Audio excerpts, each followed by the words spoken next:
আজ আপনাদের দেখাবো বন্ধুরা কামরাঙার আচার কিভাবে বানাতে হয় খুব সহজ পদ্ধতিতে। আসুন দেখে নিই। রামধেনুতে আপনাদের সবাইকে স্বাগত। এখানে নেওয়া হয়েছে কিছু স্টার ফ্রুট।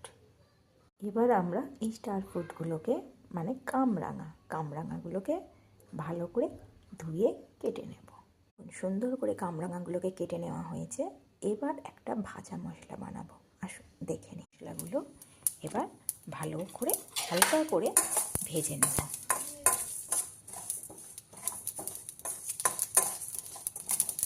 ভাজা হয়ে গেছে, সুন্দর একটা গন্ধ উঠেছে, দারুণ একটা মশলার কালার এসেছে।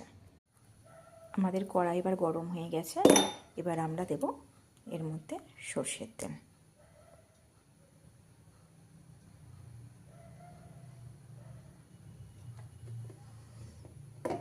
স্টার ফ্রুট যেহেতু খুব মিষ্টি একটা ফল, তাই এতে কিন্তু অন্যান্য আচারের মতো এত বেশি নুন লাগবে না, অল্প একটু নুন দিলেই চলবে।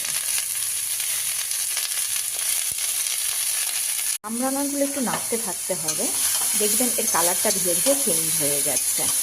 দেখুন এক একটার কালার চেঞ্জ হয়েছে, লাল লাল হয়েছে। আর একটু আমরা এটাকে ভালো করে ফ্রাই করে নেব। এতে করে কি হবে দেবো, দেখুন কালারটা চেঞ্জ হয়ে গেছে। এবার এর মধ্যে দেবো আমরা 2 টেবিল স্পুন বড় টেবিল স্পুনের আখের গুড়। এর মধ্যে দেবো আমরা অল্প একটু হলুদ গুঁড়ো,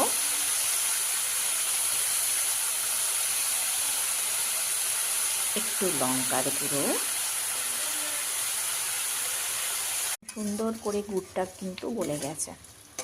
এবারে ভালো করে কিন্তু সব মশলাগুলো ভালো করে কামরাঙার মধ্যে মাখিয়ে নিতে হবে। ফ্লেমটা একটু জোরে দিন। এভাবে 3 ছিপি ভিনিগার দিয়ে দেবেন। এতে করে কি হবে, আচারটা অনেক দিন আপনার থেকে যাবে, নষ্টই হবে না। মোটামুটি 6 মাস থাকবে। আর ভিনিগার যদি বাড়িতে না থাকে তাহলে দেখুন কি দারুণ হয়ে ফুটছে। আমরা এই অবস্থায় কিছুক্ষণ ছেড়ে দেব। ফুটে ফুটে পুরো জলটা ওর গায়ের সাথে লেগে গিয়ে মাখা মাখা হয়ে যাবে। দারুণ কালার এসেছে দেখুন, পুরো এখন শুকনো শুকনো হয়ে গেছে।